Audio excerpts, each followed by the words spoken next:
Así es.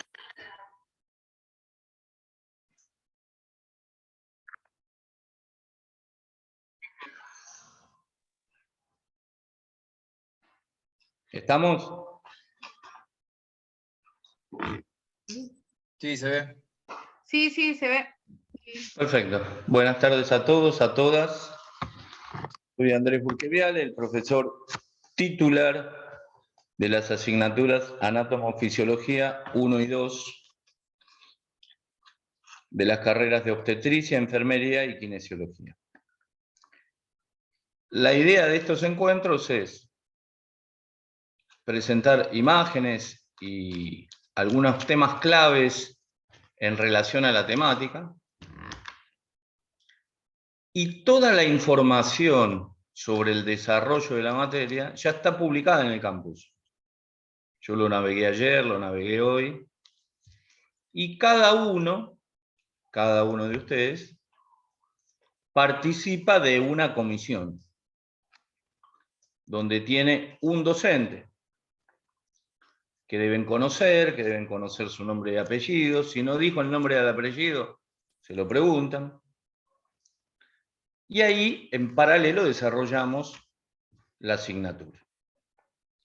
Estos encuentros se suben a un canal de YouTube que tiene la asignatura para aquellos, digamos, que hoy no se hayan podido conectar. La primera temática y la unidad 1 habla sobre la introducción al conocimiento del cuerpo humano. Nosotros vamos a tratar el cuerpo humano desde dos asignaturas, desde la anatomía y desde la fisiología. La anatomía es la estructura de sostén de todo nuestro organismo, consolidada por huesos, esos huesos articulados, sostenidos y unidos por articulaciones, músculos, grupos musculares, órganos que forman sistemas. Y desde el punto de vista de la anatomía topográfica por regiones, vamos a ir estudiando los diferentes sistemas que hay en la región de la cabeza, en el cuello, en el tórax, en el abdomen, en la pelvis y en las extremidades superiores e inferiores. Ahora, para llegar a ese mecanismo de estudio de la anatomía, uno debe conocer el componente o nivel celular que va a permitir el desarrollo de los tejidos, el desarrollo de esos tejidos formando órganos y de esos órganos formando sistemas. Uno debe recordar que los niveles de organización de los seres vivos parten del nivel atómico. ¿Qué somos al fin y al cabo? Somos átomos que consolidamos moléculas. Esas moléculas forman células. Esas células forman tejidos. Esos tejidos forman órganos. Esos órganos consolidan sistemas en el campo de la anatomía y cumplen funciones que son estudiadas por la fisiología. Hoy vamos a hablar y vamos a dar algunos ejemplos básicos del nivel celular. Y vamos a tratar de entender este concepto del nivel celular y de qué es una célula. Obviamente que nos vamos a concentrar en la célula eucariota animal. En la célula eucariota animal. Cuando uno lee la literatura, el libro propuesto es el Tortora de Erickson, en el capítulo 1, va a ser una comparación entre la célula procariota y entre la célula eucariota. E incluso va a ser una diferenciación entre la célula vegetal y la célula animal.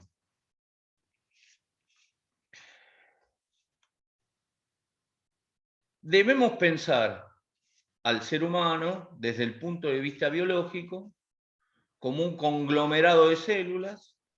Si uno quisiera cuantificarlo, puede decir que un organismo de un señor o una señora de 1,70 m 25 a 30 años es 10 a la 14 billones de células. 10 potenciado a la 14 parte, 10 billones de células. Eso es el organismo, formando, como decía yo, tejidos, esos tejidos formando órganos y esos órganos consolidándose y ubicándose en la anatomía en diferentes sistemas.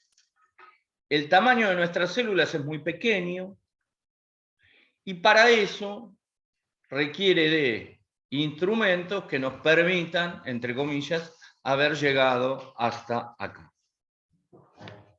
La consolidación de la información celular e incluso de las moléculas adentro de esa célula comienza a fin del siglo XIX y se extiende por todo el siglo XX hasta nuestros días, recorriendo el año 22 del siglo XXI.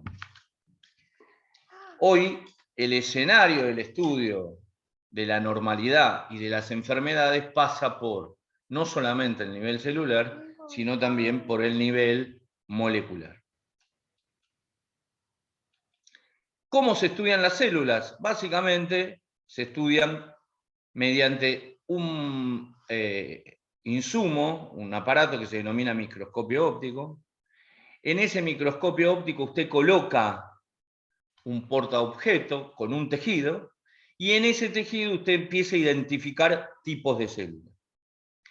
Y también a ese tejido usted lo tiñe, hay un preparador de ese taco, de ese preparado celular, que lo tiñe y usted va a identificar X célula según la tinción. Acá hay ejemplos de células puntuales y hay ejemplos de células bacterianas, ¿sí? Gran positivas o gran negativas. No importa el concepto, lo que usted tiene que tener en claro es que uno de los mecanismos para poder estudiar las células es la microscopía óptica. El otro mecanismo mediante el cual usted puede estudiar la célula es la microscopía electrónica de transmisión. Aquí vemos un microscopio electrónico que va a dar este tipo de definición en relación, por ejemplo, a una alga roja antes de formar su pared. Cada una de las estructuras que usted ve son organelas de esa célula vegetal. Fíjese la calidad de definición que usted tiene en este escenario. Microscopía electrónica de transmisión. Esto es el pasado, el presente y el futuro. El pasado, el presente y el futuro. La Argentina fue pionera en la Facultad de Medicina de Buenos Aires, donde me formé, en fundar un instituto de biología celular y molecular a principios de la década del 60, que encabezó el profesor Eduardo Pedro de Robertis, y fue uno de los faros latinoamericanos con la instalación de un microscopio electrónico que permitió el desarrollo de muchos biólogos celulares y moleculares y de líneas de investigación en anatomía, biología celular y molecular, fisiología y farmacología. El estudio de la célula, el estudio de sus componentes, el estudio del citoesqueleto, el estudio del núcleo, nos va a permitir entender la relación con la fisiología normal, la relación con la fisiopatología cuando aparece el evento destructivo, el evento de la injuria, el evento de la patología. Nos va a permitir entender el mecanismo farmacológico en el uso de las drogas, y por el otro lado nos va a permitir entender algunas enfermedades degenerativas y desde ya las neoplasias o enfermedades tumorales o cancerosas. El otro mecanismo mediante el cual usted estudia la célula es la microscopía electrónica de barrido.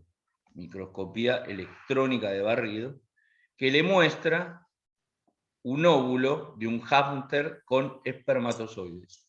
Este es el óvulo de la rata femenina, de la rata hembra, que es interpelada, digamos, en el momento de la fecundación, y uno de estos espermatozoides va a fecundar ese óvulo de rata hembra y de ahí tendrá su procreación. Fíjense la calidad de definición que tiene la microscopía electrónica de barrido, donde el óvulo se ve perfecto. Esta es la fotografía, la microfotografía electrónica de barrido de este evento. Y fíjense la calidad de definición que tiene la forma de este espermatozoide. Y ahí tiene usted otro mecanismo de un tejido, que en este caso es tejido gástrico, tejido del estómago, y muestra, mediante un proceso que se denomina criofractura, es decir, usted congela ese tejido y le muestra las particularidades de la composición de ese tejido gástrico, en este sentido, en el estómago. Esto es el pasado, como decía yo muy bien, esto es el presente y desde ya es parte del futuro. Así hemos avanzado hasta la decodificación definitiva del genoma humano a nivel mundial. La Argentina participa de ese proyecto mundial de codificación del genoma humano, cuyo uno de sus fines es conocer claramente la intervención genética, la manipulación del material genético en 8.000 entidades, 8.000 enfermedades, que se denominan enfermedades poco frecuentes o enfermedades raras, que afectan a X cantidad de personas, Bueno, todo este escenario hoy es llevado adelante por biólogos moleculares, fisiólogos, bioquímicos, médicos, farmacólogos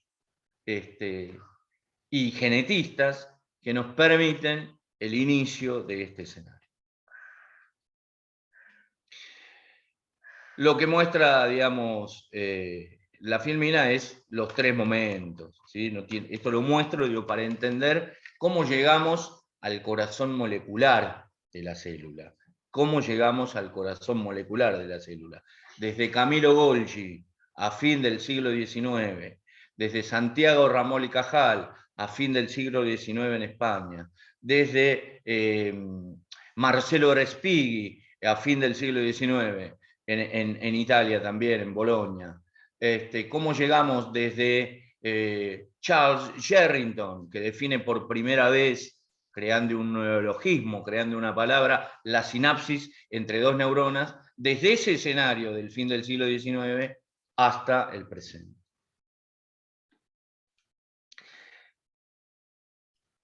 ¿Qué dice la teoría celular? La que básicamente hemos heredado desde ese siglo XIX hasta la fecha. Todo ser vivo está formado por uno o más células. En ese momento, en el siglo XIX, lo que conocíamos era el nivel celular. De ahí pasábamos al nivel de tejidos o nivel tisular, de ahí al nivel orgánico o constitución de esos órganos, y al nivel sistémico, esos órganos formando sistemas. Bueno, el siglo XX rompe esta teoría porque introduce dos niveles más bajos, que son el nivel molecular, en esa célula hay moléculas, y el nivel atómico. En esas células hay átomos que consolidan moléculas y esas moléculas consolidan la célula en forma particular.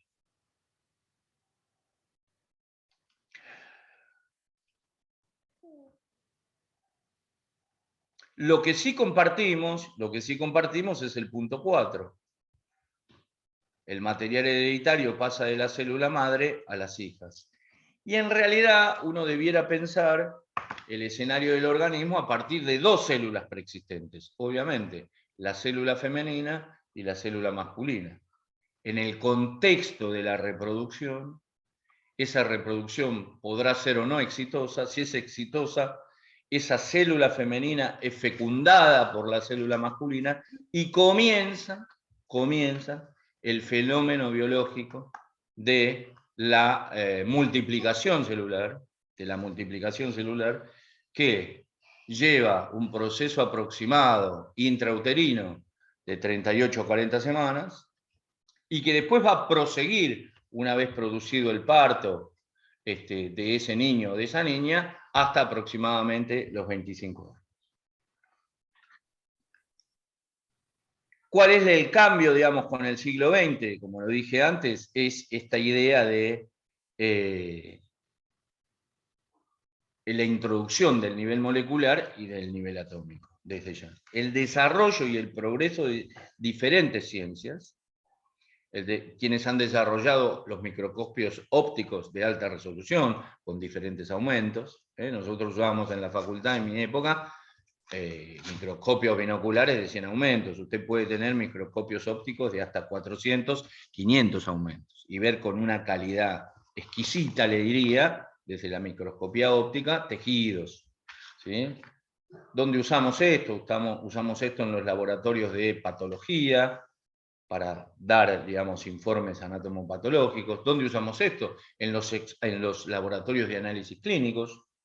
¿Está bien? Usted mira la orina en un microscopio óptico y se fija si esa orina tiene contenidos patológicos o si es una orina completa normal, ¿no? Reconoce células epiteliales planas o no, reconoce si tiene glóbulos blancos, por ejemplo, reconoce si tiene proteínas, si tiene mayor cantidad de glucosa o mayor cantidad de una proteína sanguínea que se denomina hemoglobina. Para que vean, digo, el uso de estos elementos, digo, sobrepasas esta cuestión. Cuando uno habla de la célula, y este es el gran concepto de la primera clase, habla de la anatomía celular, estructura o composición, y habla de la fisiología. En el capítulo del Tórtora o de cualquier libro de anatomofisiología o de biología, usted va a estudiar la estructura de la célula, la anatomía celular, y usted va a estudiar la fisiología celular. Las funciones que cumple esa célula X. Resulta que después esas células se van a diferenciar y usted va a estudiar la fisiología del sistema digestivo o la fisiología del sistema nervioso. Antes de eso va a tener que conocer la anatomía del aparato digestivo, la anatomía del sistema nervioso. Pero a grandes rasgos, usted deberá conocer la estructura o composición de la membrana celular, del citoplasma y del núcleo. Si usted tiene este concepto, usted va a poder después definir escenarios de la fisiología celular. Y cuando curse patología va a poder entender cuáles son los mecanismos que han afectado esa membrana plasmática celular, si hay escenarios de intervención de la patología en el citoplasma o en el núcleo de la célula, y cuáles son las funciones fisiológicas normales que se han alterado y que desencadenan mecanismos fisiopatológicos celulares. En esta filmina usted sintetiza la anatomía y la fisiología celular y es el punto de partida para entender la fisiopatología y para entender algo que yo dije al pasar y ahora lo refuerzo, que es el mecanismo de acción de los medicamentos que atraviesan esa membrana plasmática celular. Algunos intervienen en el citoplasma celular y otros intervienen el núcleo de esa célula. Y por el otro lado, intervienen también algunos medicamentos en los eventos tumorales. Cuando cursen farmacología, van a ver que hay grupos de medicamentos y esos grupos llamados quimioterápicos tienen mecanismos de acción que interpelan la anatomía de esa membrana celular, de ese citoplasma y de ese núcleo, y la fisiopatología, es decir, ¿para qué le doy quimioterápicos? Para destruir la célula tumoral y para que vuelva la fisiología normal de esa célula. Imagínense un carcinoma gástrico, imagínense un cáncer de estómago, digamos, más allá del evento quirúrgico, usted pudiera resolverlo con un evento quirúrgico, también le va a dar estos quimioterápicos durante un lapso de tiempo, seguro de 10 a 16 semanas, y va a interpelar la fisiopatología celular para volver, entre comillas, a el evento normal. Las funciones básicas en relación a la fisiología son la nutrición, las relaciones con otras células, la absorción, la secreción y la excreción. Hay células que van a estar encargadas de excretar, digamos, sustancias, otras de secretarlas, otras de absorberlas, y en el caso particular de la reproducción va a haber dos grupos celulares que me van a permitir, si así sucediera en el evento biológico, el acto de la reproducción y el mecanismo de la reproducción.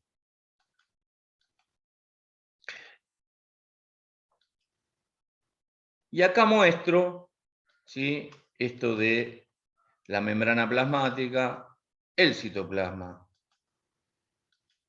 y el núcleo conteniendo el material genético.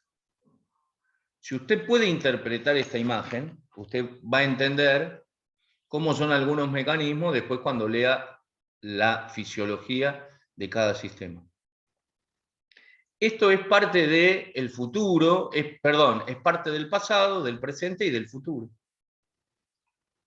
Los fármacos que hoy estamos probando, pensando si son biodisponibles o no, la industria tiende a conformarlos de tal manera que atraviesen una vez por día esta membrana plasmática. Nuestra idea desde el campo de la medicina y de la farmacología es una toma diaria. Y usted resolver lo que tenga que resolver en agudo, no en crónico. Crónico es permanente, agudo 7, 14, 21 días. Diferente es el comentario que yo hacía en relación a los eventos tumorales. Hoy la industria estudia eso, entonces usted toma algún medicamento cada 12 horas, 2 veces por día. 2 veces por día esta membrana plasmática, ese citoplasma, y en algunos eventos ese núcleo celular son intervenidos por ese fármaco. La otra cosa es que cuando esto se altera, usted puede ver al microscopio óptico y al microscopio electrónico la alteración de esa membrana plasmática, la alteración de ese citoplasma y la alteración de ese material genético si lo hubiera. La otra cosa importante que usted tiene en claro es que esa membrana plasmática es uno de los elementos que usa el sistema inmunológico para reconocer agentes extraños. Y a partir de ahí definir si usted ha sido colonizado, si usted ha sido enfermado, infectado o ha contraído una enfermedad. Hay una serie de receptores en el campo de la inmunología que en los últimos años se han quintuplicado y están colocados en esa membrana plasmática. Después también usted va a encontrar escenarios de transporte pasivo o activo a un lado y al otro lado de esa membrana plasmática, que obviamente van a modificar la composición del citoplasma y obviamente van a modificar la composición del núcleo. Y la otra cosa que usted va a encontrar son las organelas celulares, que van a desempeñar diferentes funciones al interior de esa célula para desarrollar el capítulo de la fisiología celular.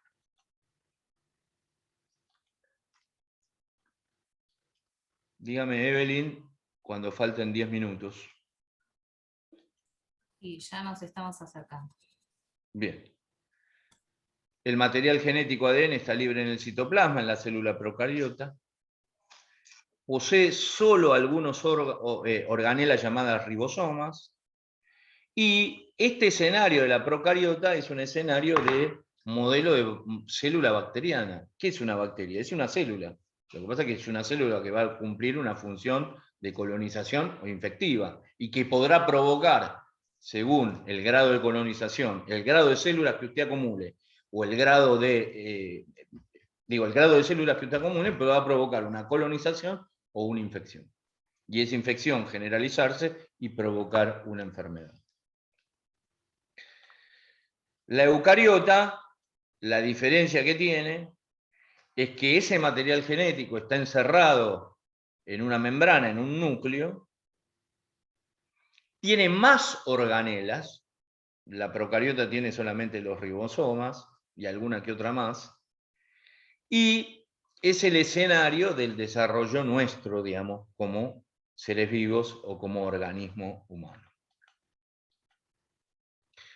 Ahí tienen ustedes un esquema clásico de una célula procariota, un esquema clásico de una célula procariota, donde básicamente lo más importante y en estudio, porque las bacterias estudian, es el estudio de esta membrana, tanto interna como externa, de esta pared celular, y de la acción de estos mesosomas, ribosomas, y obviamente del ADN que contiene esta célula procariota.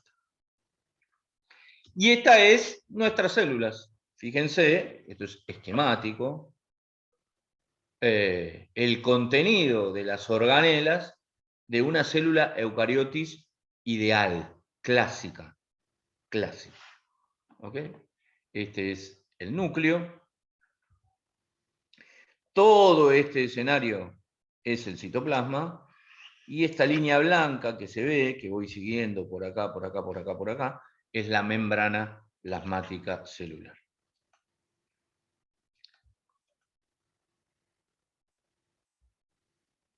Esto es el componente básico, que como decía yo, de la célula, con otro tipo de diagrama, con otro tipo de escenario pedagógico para que usted entienda las diferentes organelas que tiene la célula procariota animal.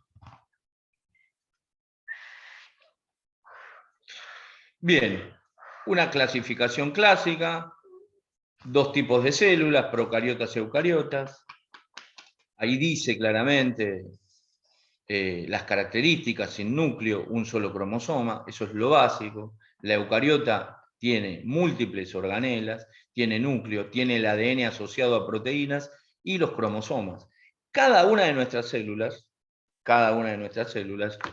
10 a la 14 billones de células, tiene el material genético propio, que viene de la célula de la mujer en su unión con la célula del varón. Formaron una célula nueva y ahí virtieron la información genética. ¿Sí? Somos el producto del acto de la reproducción de nuestras madres y de nuestros padres. Profe, Yo hablo de biología. Sí. 10 minutos. ¿Cómo? 10 minutos. Bien. Ya termino. Así vamos a las preguntas.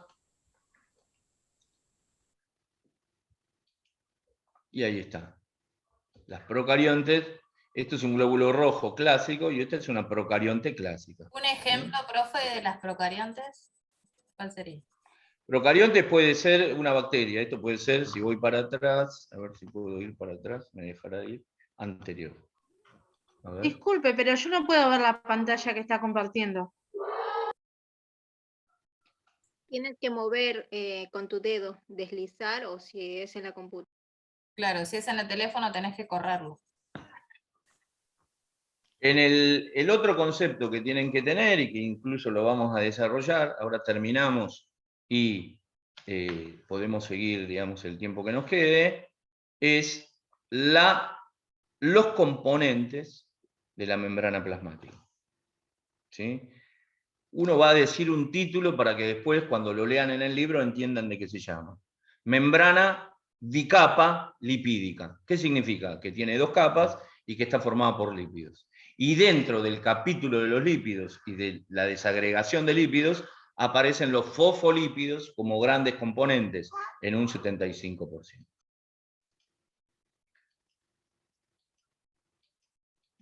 La otra cosa que tienen que tener en claro, perdón, es esta división del citoplasma y el núcleo. Esto es identificable claramente. ¿Sí?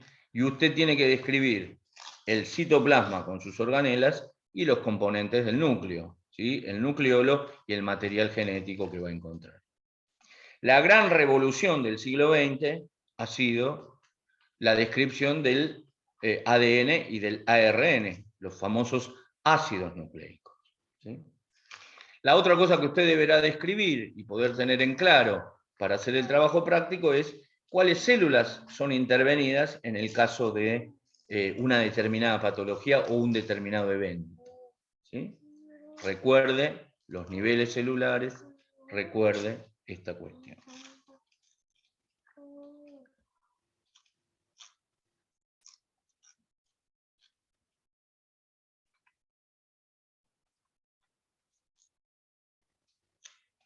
Un minuto.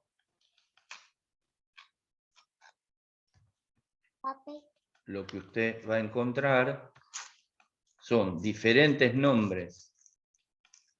Seguramente vamos a modificar este video, vamos a ponerlo y después sumaremos alguna otra cuestión, en el sentido de poder identificar escenarios de organelas que usted deberá básicamente poder identificar en una estructura, como es el caso, una célula básica, donde usted lo que está viendo es el núcleo de esa célula. Y adentro, la información genética, todos esos filamentos, y el nucleolo. ¿Sí? Acá tiene en blanco el citoplasma, imagínenselo, y la última línea de ese citoplasma es la membrana celular.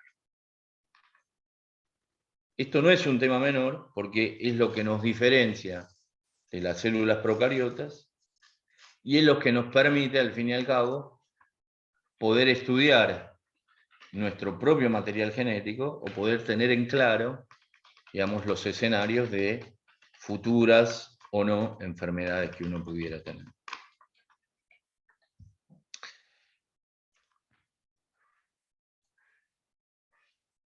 Hay 2 o 3 mecanismos, y acá dejo de compartir.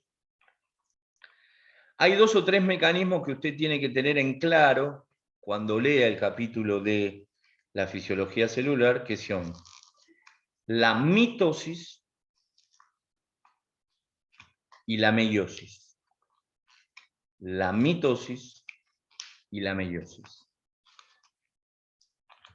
Hay procesos clásicos, cuando usted lo lea va a ver las diferentes fases que tiene la mitosis y que tiene la meiosis, y le va a permitir entender cómo se termina de, entre comillas, madurar, crecer y reproducir ese grupo celular X.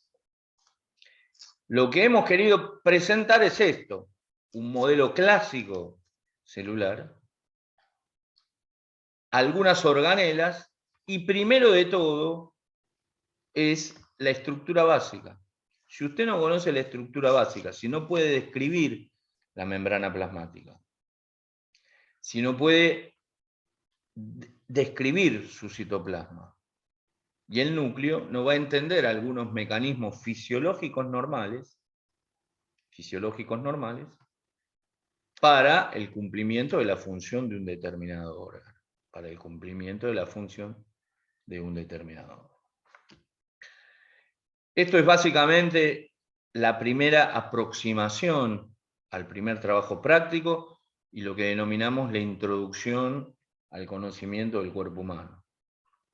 En paralelo, ustedes tienen que trabajar con el docente en el sincrónico semanal, el trabajo práctico propuesto y las lecturas propuestas. Hay 2 videos que dicen, que preparó la otra coordinadora, la licenciada Ariadna Ballestero, que nos dicen cómo empezamos a estudiar esta materia, cómo buscamos la información, y de a poco vamos a ir nosotros subiendo estos videos y material de lectura. El material de lectura que nosotros vamos a presentar van a ser los capítulos del libro Tórtora. Hemos tenido la posibilidad de acceder a cada uno de los capítulos para que ustedes lo puedan bajar en forma gratuita a cada una de sus máquinas, sus computadoras o sus notas. Muy bien, dejemos de grabar y estoy abierto a las preguntas que consideren necesarias.